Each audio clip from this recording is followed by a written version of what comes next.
ठीक है। अब अब मैं थोड़ा शांत हो जाऊंगा और फिर डिस्कस करते हैं।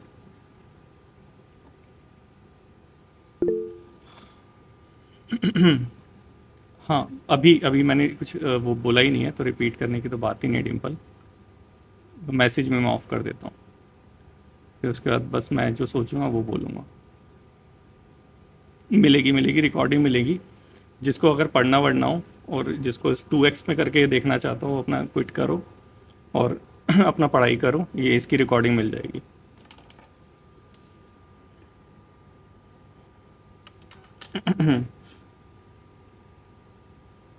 लास्ट 13 डेज, वैसे 13 से ज़्यादा है, लेकिन चलो लास्ट 13 डेज करके करेंगे। तो अभी से वो सारी चीज़ें हम प्रिपेयर करना चालू कर देंगे, ठीक है।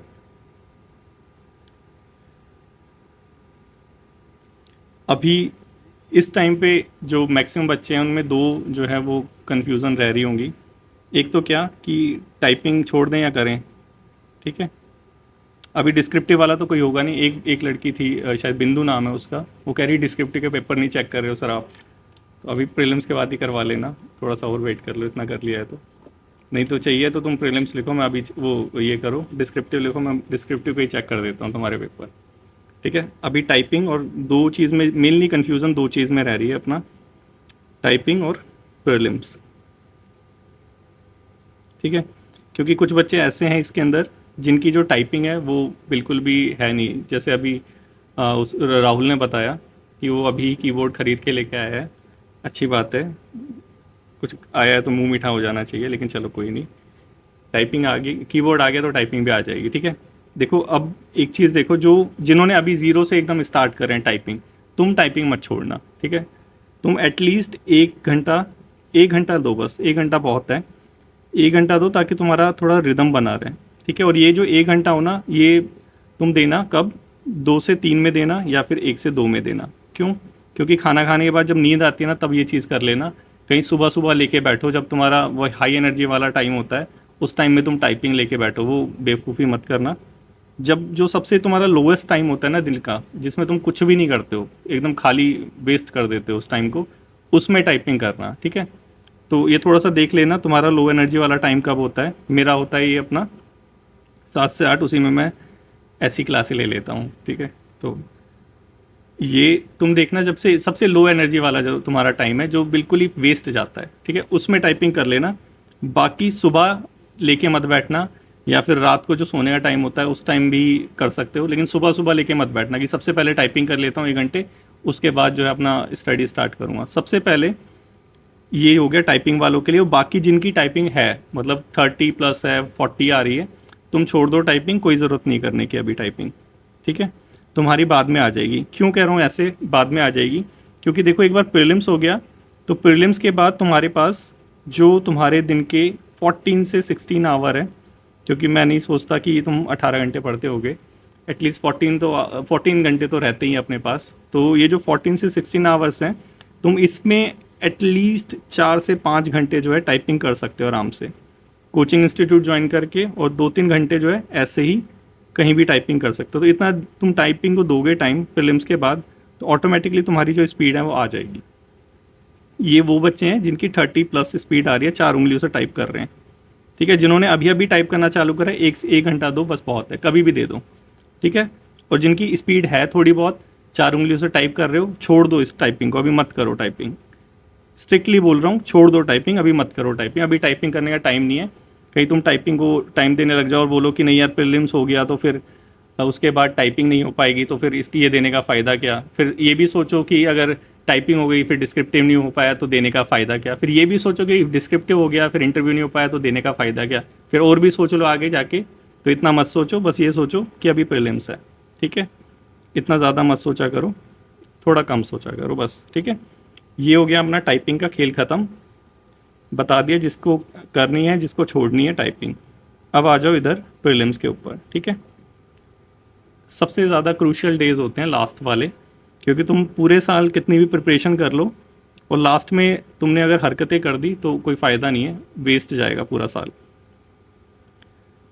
और यही मैक्सिमम बच्चे करते हैं, लास्ट में डिस्ट्रैक्ट बहुत ज़्यादा हो जाते हैं। क्यों? डर ज़्यादा लगता है, डर लगता है तो फिर सोचते हैं किसी से बात कर लें, बात कर लेते हैं, वो बोलता है, फिर वो और ज़्यादा वो बताता है उन्हें कि क्या क्या चीज़ें चल रही हैं गवर्नमेंट एग्ज़ाम्स के अंदर। डी ट्रिपल एस बी में ये हो गया था, और एस एस सुप्रीम कोर्ट का प्रीवियस में ऐसा हो गया था, फिर वहाँ पे ऐसा हो गया था, फिर अमेरिका का जो है वो उसने टैरिफ लगा दिया है, फिर इंडिया में जो है इन्फ्लेशन आ जाएगी, फिर बेरोज़गारी आ जाएगी और सब कुछ ख़त्म हो जाएगा। वो सारे लोग फालतू बातें करते रहते हैं, उनसे थोड़ा सा बचना। तो लास्ट 13 डेज़ पे बात मत करना, ठीक है। ये बहुत तुम्हें पॉजिटिवली इफ़ेक्ट करेगा। बात मत करना किसी से लास्ट 13 डेज़ में स्पेशली। सिंपल अपना प्रीलिम्स पे ध्यान देना, ठीक है। जो भी तुम्हारा ये है अपना सुप्रीम कोर्ट का, इस पे ध्यान देना, ठीक है। अब इसको कैसे करना है, देखो हमारे सब्जेक्ट्स हैं, सब्जेक्ट्स को डिवाइड कर लो, ठीक है। जिसका जितना वेटेज है उसके हिसाब से। अब यहाँ पे कोई बच्चा है अभी, क्योंकि मैसेज तो सारे मुझे ही करते हो, मैं तो पढ़ता ही हूँ सारा। तो कोई बच्चा मैसेज करता है कि वो हिस्ट्री से स्टार्ट कर रहा है, और या फिर बोलता है कि पहले मैं हिस्ट्री पढ़ लेता हूँ, उसके बाद मैं जो है ये कुछ पढ़ लेता हूँ, ज्योग्राफी पढ़ लेता हूँ या फिर पॉलिटी पढ़ लेता हूँ, फिर उसके बाद मैथ और इंग्लिश चालू कर दूंगा। तो ये तो बहुत गलत स्ट्रैटेजी है। क्यों? क्योंकि तुम्हें खुद पता होना चाहिए नंबर किस किस के कितने हैं, ठीक है। 3 ही पार्ट में डिवाइड है वैसे, ये हमारा जो है 3 या बोल लो 4 पार्ट में, ठीक है। और इस 4 पार्ट को इसी के हिसाब से रहने देना, 50, 25, 25, 25, ठीक है। 50 नंबर सीधा सीधा इंग्लिश के हैं। और दोबारा से मैं अब प्रीवियस ईयर के क्वेश्चन पेपर को यहाँ पे एनालाइज नहीं करूँगा कि कौन सा नंबर किसका है, वो तुम्हें पता है, वो हमने लास्ट जो सबसे पहली वीडियो देखी थी उसमें देख लिया था। देखो 50 नंबर इंग्लिश के हैं, कोई पैटर्न इसका चेंज हो नहीं रहा है, सिंपल सिंपल वही सारी चीज़ें पूछ रहे हैं जो पहले से पूछता आया है। तो सबसे पहले इसको टारगेट कर लो। पहले तो ये अपने 50 नंबर है, इसमें से एटलीस्ट जो 40 नंबर है, मिनिमम कह रहा हूँ, मिनिमम जो 40 नंबर है उसको तो सिक्योर कर लो। उसके बाद जाके हिस्ट्री पढ़ लेना, हिस्ट्री तो वहीं रहेगी, कोई नहीं पूछ रहा उसको, ठीक है। तो सबसे पहला टारगेट तुम्हारा इंग्लिश होना चाहिए, ठीक है। और अब इंग्लिश में क्योंकि तुम्हारा ऑलमोस्ट जो है इंग्लिश का तो कोर्स कंप्लीट हो गया है, और आई होप कि सबको समझ भी आ गया होगा, एक दो लोगों को छोड़ के, क्योंकि जो हमारे वीरभद्रा सर थे उनका थोड़ा सा जो डिलीवरी स्टाइल था वो थोड़ा सा वैसा था। 2-3 दिन देने पड़ते हैं, उसके बाद ही वो सारी चीज़ समझ आ पाती है, नहीं तो वो समझ भी नहीं आती।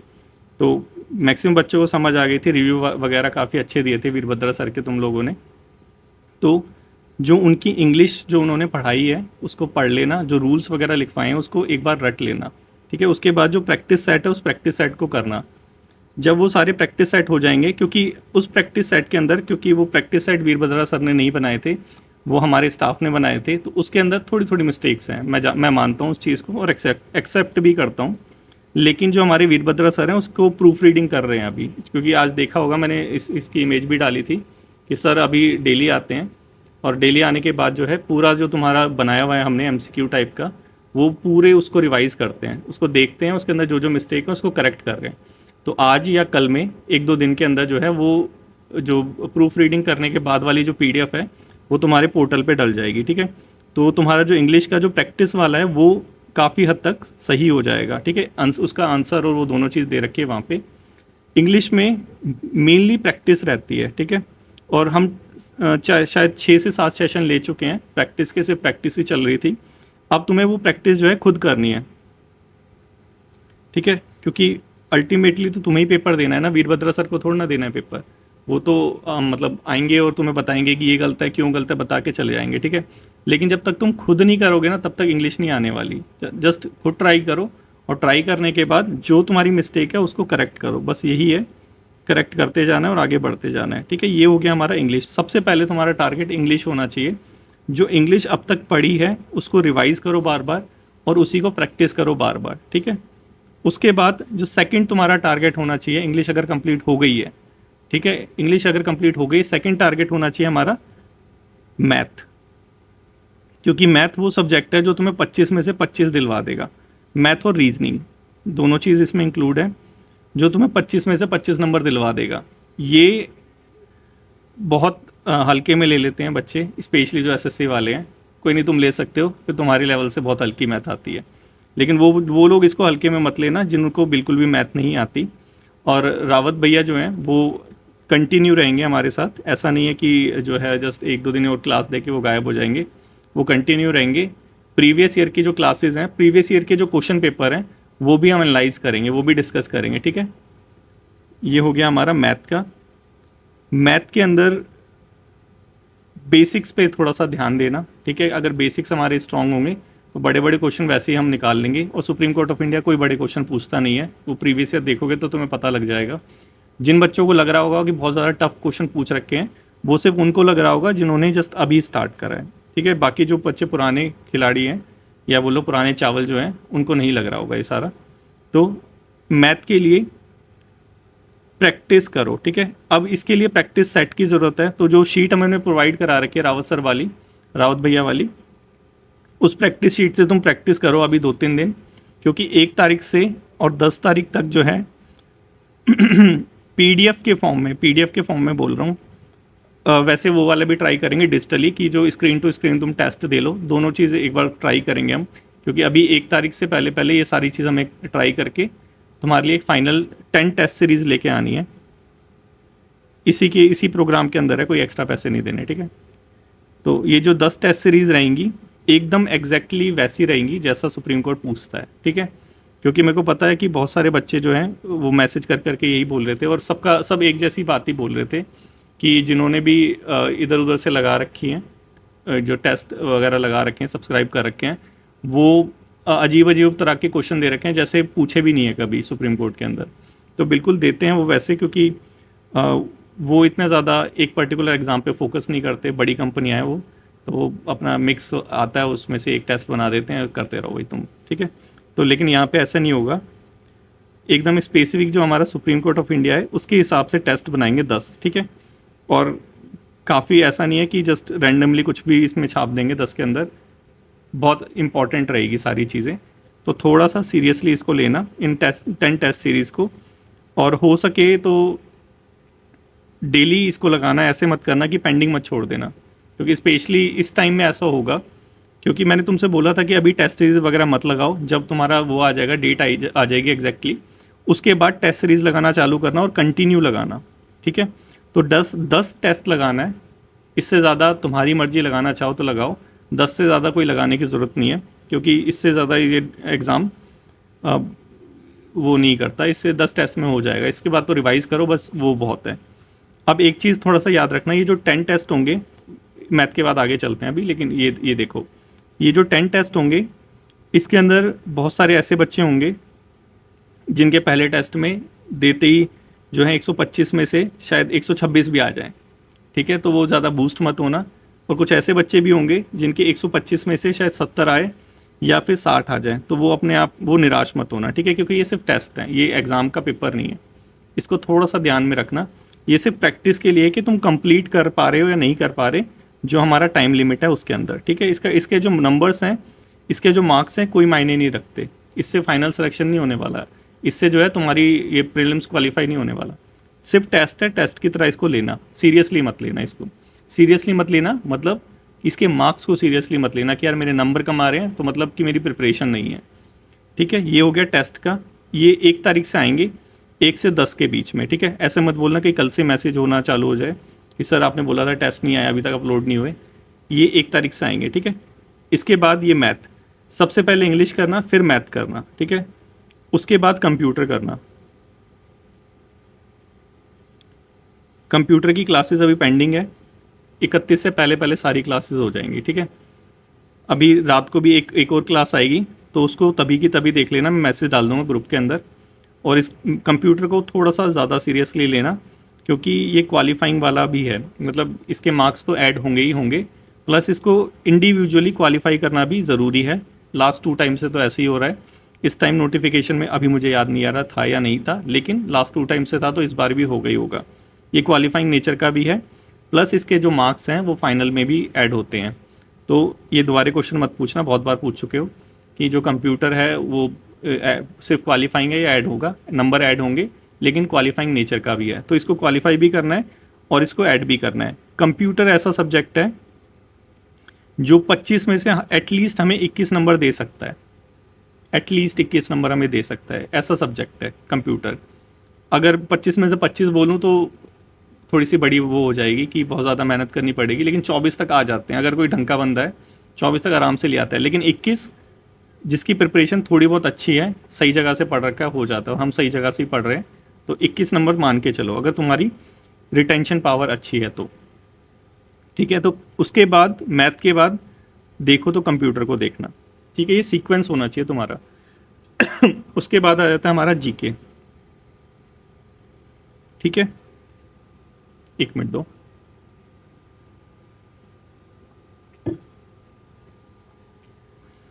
अब जीके अपने आप में एक पहाड़ है। 25 नंबर है, लेकिन 25 नंबर के लिए इतनी ज़्यादा मेहनत करनी पड़ रही है जितनी ना तो इस 50 के लिए हो रही, ना इतनी 25 के लिए हो रही, ना इतनी इस 25 के लिए हो रही। लेकिन इसे भी छोड़ नहीं सकते। ठीक है, तो इसको भी डिवाइड कर लो फिर कि इसमें पहले क्या करेंगे और फिर बाद में क्या करेंगे। सबसे पहले ज्योग्राफी करो। अब तुम बोलोगे कि सर ने वही सब्जेक्ट लिए हैं जिनसे नंबर आ रहे हैं। वही लिए मैंने, बाकी सब्जेक्ट तो किसी और को दे दिए। ठीक है, ज्योग्राफी हो गई। सबसे पहले ज्योग्राफी करना, क्योंकि एक बार ज्योग्राफी समझ आ गई तो इसके नंबर कहीं नहीं जाते, इसके नंबर आते ही आते हैं हमारे पाले में। ठीक है, तो सबसे पहले ज्योग्राफी कवर करना। ज्योग्राफी के बाद हमारी जो इकोनॉमिक्स थी, इकोनॉमिक्स के अंदर प्लस जो वर्ल्ड बॉडीज़ थी। ठीक है, ये दोनों चीज़ कवर कर लेना। ज्योग्राफी पहले, ज्योग्राफी के बाद इकोनॉमिक्स की world body, economics plus world body. ठीक है, इसमें वो बजट वाला पोर्शन थोड़ा अच्छे से देखना, अभी बजट पास हुआ है। ठीक है, प्लस इसके साथ ये दोनों कर लिया। इसके साथ अब देख लेना जो है करंट अफेयर। अब करंट अफेयर जो है बाहर से मत पढ़ना। वो बच्चे पढ़ सकते हैं जिनको ये सारी चीज़ें हो रखी हैं, मतलब जिन्होंने जो है इंग्लिश कर लिया, इंग्लिश में 40 जो है हर टेस्ट में जो है 40 से प्लस नंबर लेके आ रहे हैं। उसके बाद मैथ कर लिया, मैथ में जो है 24-25 से कम नंबर आ ही नहीं रहे हैं। कंप्यूटर कर लिया, कंप्यूटर में जो है 20-21 जो है नंबर आ जाते हैं। अभी रुक जाओ राहुल। उसके बाद ये सारी चीज़ जीके वीके सब चीज़ कर ली है। अब ऐसा लग रहा है कि या तो पेपर जल्दी हो जाए या फिर कुछ और मटेरियल होना चाहिए। उन बच्चों के लिए वो जो चाहे बाहर से कर सकते हैं। बाहर से क्या करेंगे, करंट अफेयर बाहर से वही प्रतियोगिता दर्पण ही पढ़ोगे, और तो क्या पढ़ोगे। या फिर एक चीज़ कर लेना, अगर टाइम मिलता है तो। ठीक है, अगर टाइम मिलता है तो, क्योंकि सुप्रीम कोर्ट जिस हिसाब से क्वेश्चन पूछ रहा है उस हिसाब की मैं करंट अफेयर बता रहा हूँ कि जो हमारा डेली डिस्पैच है ना, लास्ट जितने मंथ का कर सकते हो उतने मंथ का एडिटोरियल पोर्शन को छोड़ के वो हटा देना, क्योंकि उसके अलावा 10-10 मिनट का है सारा। वो जो 30 मिनट की वीडियो है ना डेली डिस्पैच के अंदर, उसमें से जो 20 मिनट है वो एडिटोरियल वाले हैं, उसको हटा देना और लास्ट के जो 10 मिनट का रह रहा है उसको देख लेना। या फिर ये टेलीग्राम के अंदर जो हमारा असिस्टेंट कमांडेंट वाला जो चैनल है उसके अंदर इसकी पीडीएफ भी है, तो अगर वो भी तुम टाइम बचाना चाहो, लेकिन वो वीडियो में ज़्यादा टाइम बचेगा तुम्हारा कंपैरेटिवली अगर खुद रीड करोगे, क्योंकि उसमें लिखा हुआ बहुत सारा है और उसमें काम की इन्फॉर्मेशन कम है, क्योंकि लिखना पड़ता है भाई। तो वो 10-10 मिनट की वीडियो है एक दिन की, तो वो अगर देखोगे तो 300 मिनट की हो गई एक महीने की। ठीक है, एटलीस्ट 2-3 महीने की कर लेना, और आज से देखना मत चालू करना, आज से पीछे वाली सारी छोड़ दो। ठीक है, आज से मतलब आज से देखना बंद कर दो डेली डिस्पैच, जो कल आएगा जो परसों आएगा, क्योंकि अब वो वाला एग्ज़ाम में आता नहीं है बेसिकली। अब तक तो पेपर इसके प्रिपेयर हो भी चुके होंगे, ऐसा तो है नहीं वो लास्ट दिन में जो है प्रिपेयर देंगे कि ये लो कल पेपर है, आज 12 तारीख को उन्होंने पेपर दिया कि ये लो अब पेपर जो है अब इनको दे दो बच्चों को। पेपर को छपना भी है, पूरा सर्कुलेशन भी होना है, सारी जगह पेपर जाने भी हैं, तो उसको जो टाइम लगेगा वो अभी है कि अब तक उसका पेपर का हिसाब किताब हो चुका होगा। तो अब जो है ये नई चीज़ें को पढ़ना बंद कर दो कि न्यूज़पेपर पढ़ने बैठे हो सुबह सुबह, वो अब मत पढ़ो। अब जस्ट जो पुरानी चीज़ें हैं उसको पढ़ो। ठीक है, कुछ नया मत पढ़ो। नया मतलब कि न्यूज़पेपर पढ़ना छोड़ दो अभी, क्योंकि अभी ये 13 दिन के अंदर अब तो ऐसा है नहीं कि कोई कुछ न्यूज़पेपर के अंदर आ जाएगा तो वो पूछ लेगा। अगर इंग्लिश के लिए पढ़ते हो तो वो पढ़ लेना। ठीक है, वैसे जीके के लिए मत पढ़ना न्यूज़पेपर। कोई वीडियो वगैरह देखते होगे, जैसे कि डेली डिस्पैच भी देख रहे हैं बहुत सारे बच्चे, तो अब जो नई वीडियोस आ रही हैं उनको उनमें टाइम वेस्ट मत करना, क्योंकि उनका कोई फ़ायदा नहीं होने वाला। जो लास्ट गई हैं पुरानी वाली है उनको देख लेना, उससे फ़ायदा हो भी जाएगा। ठीक है, ये थोड़ा सा ध्यान रखना करंट अफेयर में। लेकिन उन वीडियो में जाने से पहले भी जो है वो जो वीरभद्रा सर हैं उन्होंने जो जीके करवाई है, दोबारा से मैं बोल रहा हूँ और रिक्वेस्ट भी है, उनको ज़रूर कर लेना, उन क्वेश्चंस को ज़रूर कर लेना। अभी वीरभद्रा सर की 2 PDF और आएंगी, 2 मंथ का उन्होंने बोला था, कुछ रह गया है। ठीक है, वो जो 2 PDF आएगी ना वो अभी अपलोड हो जाएगी थोड़े से दिन में, 1-2 दिन में ही। वो भी कर लेना, ठीक है। प्लस जो पहले अभी से है ऑलरेडी अपलोडेड है वो रिवाइज करना, और ये कर लेना। बार बार रिवाइज करना है, ऐसा नहीं है कि एक बार कर लिया तो चलो छोड़ो हो गया, एक बार हो गया। बार बार रिवाइज करना है, एटलीस्ट 3 बार तो रिवाइज करके जाना सारी चीज़। 3 बार रिवीजन करना है सारी चीज़ों का, ऐसा नहीं है सिर्फ एक बार पढ़ लिया उससे हो गया, सारी चीज़ समझ आ गई। एनलाइटमेंट ऐसे नहीं होता, ठीक है, जॉब नहीं ऐसे मिलती, थोड़ा सा मेहनत ज़्यादा करनी पड़ती है। 3 बार एटलीस्ट रिवाइज करना, ठीक है। इसके बाद हमने करंट अफेयर कर लिया, तो फिर आ जाओ पॉलिटी पे। पॉलिटी अगर लास्ट वाला देखें तो पॉलिटी में जो रीसेंट इवेंट्स हो रहे हैं उनसे वो क्वेश्चन पूछा था उसने लास्ट टाइम। वो जो अमेंडमेंट्स वगैरह हुए थे वो थोड़े से इंपॉर्टेंट भी थे, अब तो मेरे को याद भी नहीं आ रहा क्या हुआ था, लेकिन हाँ कुछ इंपॉर्टेंट था ऐसा याद आ रहा है हल्का हल्का, ठीक है। तो रीसेंट जो न्यूज़ थी पॉलिटी की उससे कर लेना। और जो रीसेंट न्यूज़ कहाँ से कवर करोगे, इसका जो बेस्ट सोर्स है वो है डेली डिस्पैच। बेस्ट सोर्स बोल रहा हूँ पॉलिटी का स्पेशली। तो पॉलिटी से रिलेटेड जो भी न्यूज़ है वो सारी वहाँ पे कवर कर रखी है, और जिस टाइप की question supreme court of India पूछता है उसी टाइप की वो न्यूज़ कवर कर रखी है, ठीक है। तो वहाँ से पढ़ लेना पॉलिटी। जितने लास्ट कितने पढ़ लोगे तुम, 2-3 मंथ के, 4 मंथ के, 5 मंथ के तो एटलीस्ट पढ़ लेना। पीडीएफ्स हैं वहाँ पे, देखना जल्दी जल्दी, जो भी पॉलिटी का लगे वो पढ़ लेना वहाँ से, ठीक है। और शॉर्ट नोट्स बना लो तो ज़्यादा अच्छा रहेगा, थोड़े थोड़े, ताकि लास्ट टाइम में रिवाइज कर लो उस चीज़ को, ठीक है। पॉलिटी के बाद आ जाना फिर हिस्ट्री के ऊपर, क्योंकि हिस्ट्री कितने ही पढ़ लो याद रहने वाली है नहीं, ठीक है। तो लास्ट में आना इसके ऊपर, और फिर भगवान का नाम लेके इसे को भी पढ़ लेना, कहना कि भगवान क्वेश्चन यहाँ से आ जाए, ठीक है। सीरियसली बता रहा हूँ कि हिस्ट्री का यही हाल है, पढ़ने के बाद भी जो है कुछ ना कुछ ऐसा पूछ लेता है कि वो फिर ऐसा लगता है यही नहीं पढ़ा था, बाकी सब पढ़ लिया था। तो हिस्ट्री को सबसे लास्ट में लेना। उसके बाद आ गया तुम्हारा साइंस। तो जो साइंस में लास्ट ईयर में क्वेश्चन आया था वो ज्योग्राफी में ऑलरेडी कवर हो गया था। तो साइंस में देखा जाए तो एक भी क्वेश्चन नहीं आया था, 2022 में आया था, लेकिन वो दूसरे सब सब्जेक्ट ने कवर कर लिया था, ज्योग्राफी ने, ठीक है। तो साइंस तुम्हारी मर्जी है, मैंने इसलिए इसको कवर भी नहीं करा। एक्स्ट्रा टाइम लगता है तुम्हारे पास है तो पढ़ सकते हो, नहीं तो फिर 13 तारीख को पेपर देने के बाद आके घर पे पढ़ लेना, ठीक है, मर्जी है तुम्हारी। ये पूरा क्या है हमारा, किस तरह से किस कौन कौन सी चीज़ें करनी है, ठीक है। अब टाइम टाइम पे आ जाते हैं। ये है सिलेबस, सब्जेक्ट्स कैसे करने हैं, किस सीक्वेंस में करने हैं, ठीक है।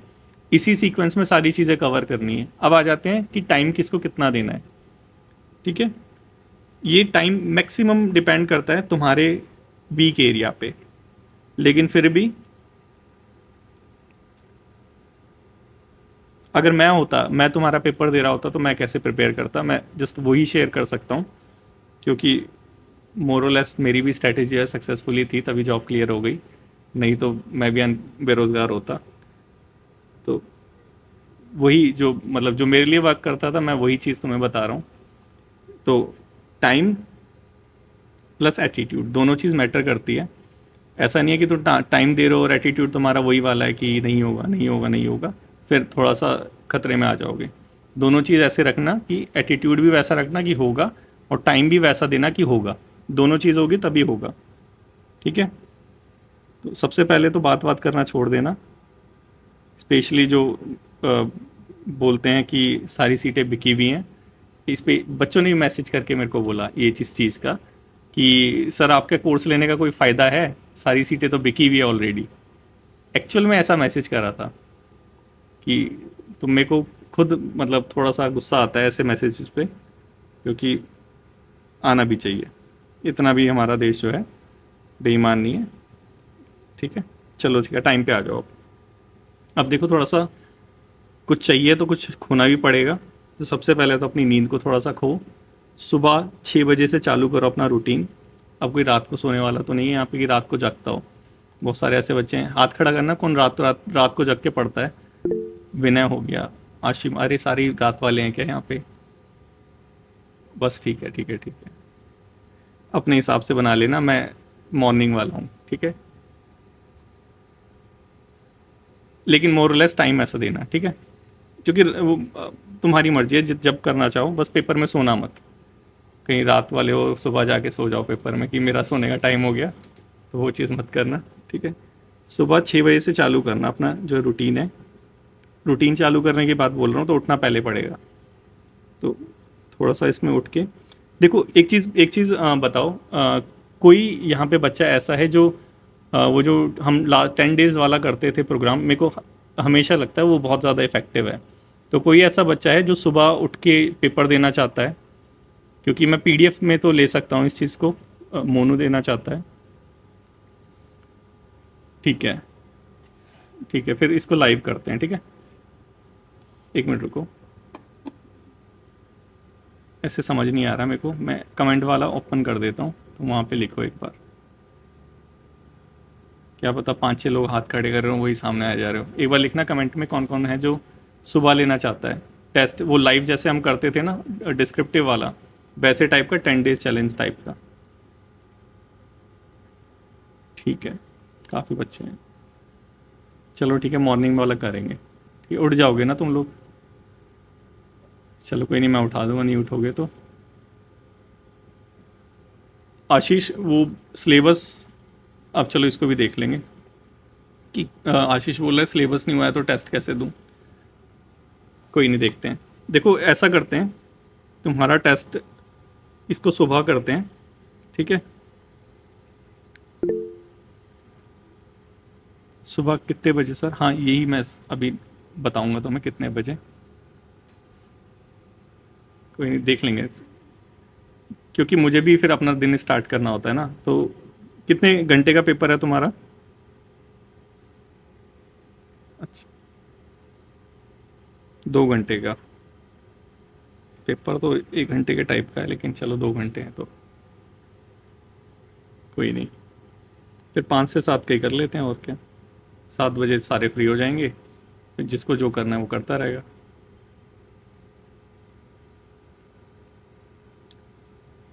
दस दिन का ही खेल है बस, कोई बात नहीं, जिसको नहीं पॉसिबल है मत दो, कोई प्रॉब्लम नहीं।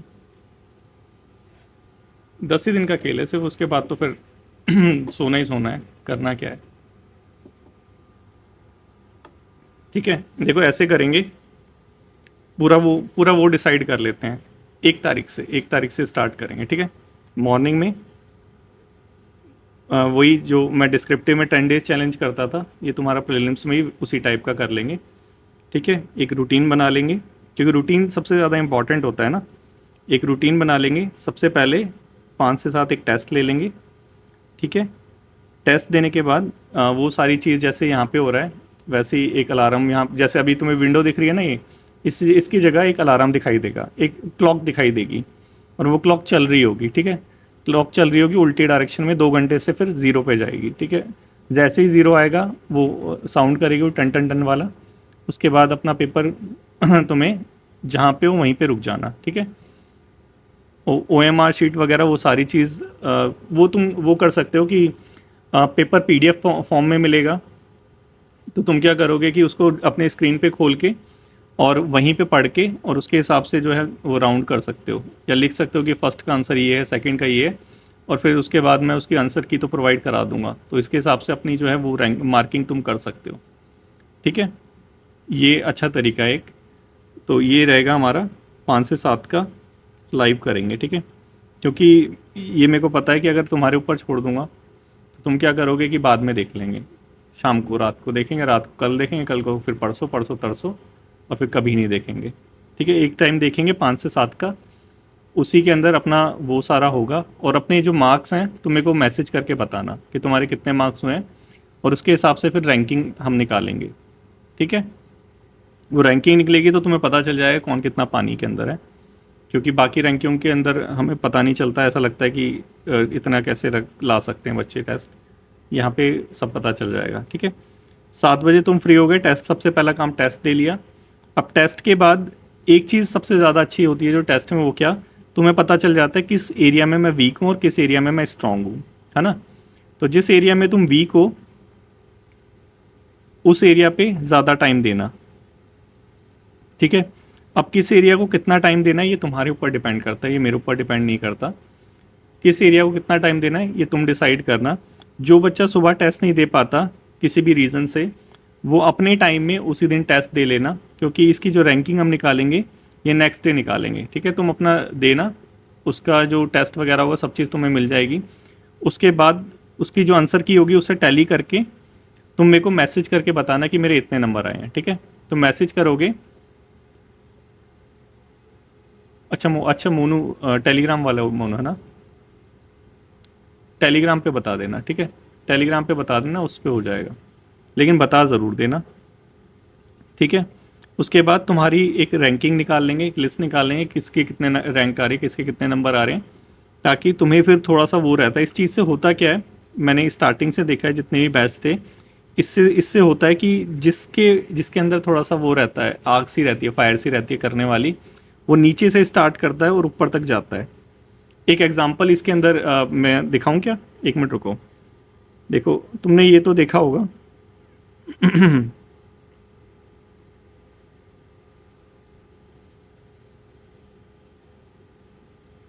ये देखा है ये वाला वीडियो? ये देखो, इसके अंदर ये लास्ट में जो 3 लोग रहे ना, ये दिख रहा है, ये वाला, ये जो मीणा है, ये जो दिख रहा है बीच वाला, मिडिल वाला, ये इसका नाम पता नहीं क्या है, लेकिन मीणा है लास्ट में, मेरे को मीणा मीणा याद रहता है। तो इसका डिस्क्रिप्टिव में बड़ा बुरा हाल था, ठीक है। इसकी रैंकिंग चालू हुई थी नीचे से एकदम, ठीक है, नीचे से चालू होते होते होते एकदम ये ऊपर चली गई। तो जिन बच्चों में थोड़ा सा वो रहता है ना, कंपटीशन वाली जो फीलिंग रहती है, बहुत अच्छी फीलिंग होती है, तो जब उनकी रैंकिंग में नाम नीचे आता है ना, तो उनके अंदर थोड़ा सा गुस्सा आता है, और फिर वो प्रिपेयर करना, ज़्यादा मेहनत करना चालू करते हैं, और धीरे धीरे धीरे धीरे अपना सिलेक्शन ले लेते हैं। उसका हो गया मीणा का। और ऊपर वाला जो है वो है किसी डिपार्टमेंट में, जिसका नाम हम बोल नहीं सकते, ठीक है, चलो छोड़ो। ये टेस्ट का फ़ायदा है, ये लाइव टेस्ट का फ़ायदा है। ये जो 10 डेज़ चैलेंज है, ये उसका फ़ायदा है। तो ये जो 10 डेज़ चैलेंज है, ये इसमें भी रखेंगे हम, और 1 से रखेंगे, 10 को ख़त्म कर लेंगे, ताकि जो लास्ट के दिन है वो तुम अपना रिवीजन में बिताओ, और जो 11वां टेस्ट है वो तुम्हारा एग्जामिनेशन हॉल में हो, ठीक है। 10 को हो जाएगा, 11, 12 और फिर 13 को जाके देना ही है तुम्हें पेपर। उसके बाद जो तुम्हारा टाइम रहेगा ना, सुबह 5 से चालू कराए, उसके बाद एक नैप ले लेना 1 घंटे की बीच के अंदर, खाना खाने के बाद। 1 बजे खाना खा लिया, 2 से 3 की नैप ले लेना, चाय वाय पी के फिर अपना 10 बजे तक पढ़ लेना, ठीक है। क्योंकि 10 बजे के बाद 2, 12 बज गए और 5 ही हो गए, तो 7 घंटे तो बहुत होते हैं वैसे, 1 घंटा और इसमें से काट सकते हो, 11 बजे तक पढ़ सकते हो, पढ़ना चाहो तो।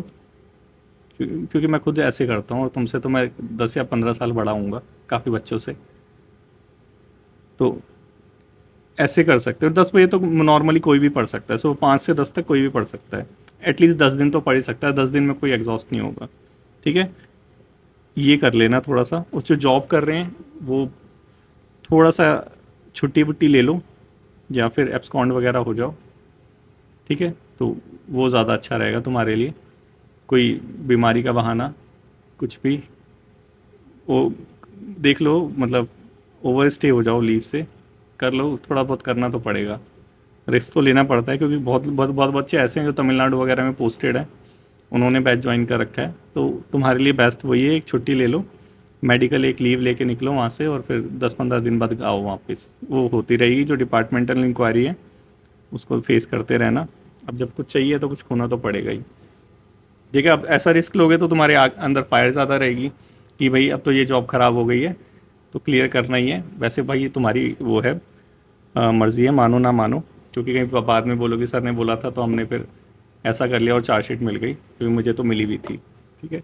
तो तुम देखना तुम कैसा चाहते हो अपना फ्यूचर, उसके हिसाब से डिसीज़न लेना, ठीक है। तो ये 10 डेज़ तक रहेगा। 10 दिनों में डेफिनेटली तुम्हें इम्प्रूवमेंट बहुत देखने को मिलेगा, ठीक है। इसके अंदर वो सारे बच्चे आ जाएंगे, जैसे तुम तो पुराने बच्चे हो सारे, और जो अभी ज्वाइन कर रहे हैं, अभी 3 प्रोग्राम और निकल गए हैं वो बूस्टर वाले, तुम सारे लोग उसे मत खरीदना, ठीक है। वो तुम्हारे लिए नहीं है, क्योंकि तुम्हारा जो होना था वो इसमें हो चुका है, उसमें ये कुछ नहीं तुम्हें नया मिलने वाला, वही सारी चीज़ें रहेगी। तो उसको मत ज्वाइन करना। जो बूस्टर वाले 3-3 आ रखे हैं ना, कहीं सोच के ज्वाइन कर लो और फिर बाद में बोलो कि सर इसमें तो वही सारी चीज़ें हैं, वही ये सारी चीज़ें कहाँ से मैं नया लाऊंगा, तो वो मत ज्वाइन करना। ये तो, लेकिन वो जो बूस्टर वाले बच्चे हैं वो भी इसमें आ जाएंगे 10 डेज़ के अंदर, क्योंकि उनको भी ये 10 डेज़ सबके लिए है, जो हमारे स्टूडेंट हैं उन सबके लिए 10 डेज़ है, कोई इसमें चार्ज वगैरह कुछ नहीं देना। तो वो बूस्टर वाले बच्चे प्लस तुम बच्चे हो गए, तो काफ़ी बच्चे हो जाएंगे, तो अच्छा मज़ा आएगा, तुम्हारी लिस्ट की रैंकिंग वगैरह होगी तो तुम्हें पता है, एटलीस्ट पता चलेगा कि कहाँ डिज़र्व करते हो। तो जहाँ यहाँ पे मेन चीज़ पता है क्या है कि जो तुम्हारा वीक एरिया हो, ठीक है, तुम्हें पता चल जाएगा कि तुम्हारे नंबर कहाँ कट रहे हैं। क्योंकि जैसे ही वो तुम्हें आंसर शीट मिलेगी, तुम्हें लगेगा कि यार मैं तो इंग्लिश में अच्छा था, तो यहाँ पे तो यार मेरे इंग्लिश में नंबर नहीं आ रहे हैं। वो मेरे को लग रहा था मैं मैथ में अच्छा नहीं हूँ, और यहाँ तो मैथ में मेरे 25 में से 25 आ रहे हैं, लेट 20 ही आ रहे हैं 25 में से। तो मतलब मेरे को मैथ में भी जो है मेहनत करने की ज़रूरत नहीं है।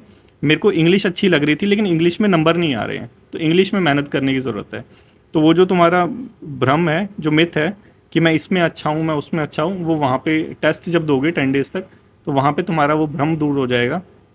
और जो जो तुम्हारे वीक एरियाज़ होंगे, सिर्फ उस पर ध्यान देना, ठीक है, सिर्फ उस पर ध्यान देना। और इस पे ध्यान देने के बाद फिर एक बार जो है पूरा ओवरऑल रिवाइज कर लेना, क्योंकि वहाँ पे कहाँ से क्या आएगा कुछ नहीं पता। हम भी जस्ट सरमाइसिस कर रहे हैं, गैस कर रहे हैं कि भाई ये चीज़ हो सकती है, तो उसी के हिसाब से सारी चीज़ रहेगी, ठीक है। अब यही है सारा प्रोग्राम, ऐसे ही तुम्हें मैनेज करना है। 5 से 7, 5 से 7 रहेगा। इसके बाद ना 4:30 बजे मैं तुम्हें उठा दिया करूँगा, ठीक है। 4:30 उठा के, मतलब मैसेज, चलो 4:30 बजे ही मैसेज कर दूंगा, तुम्हें और जल्दी नहीं उठाऊंगा।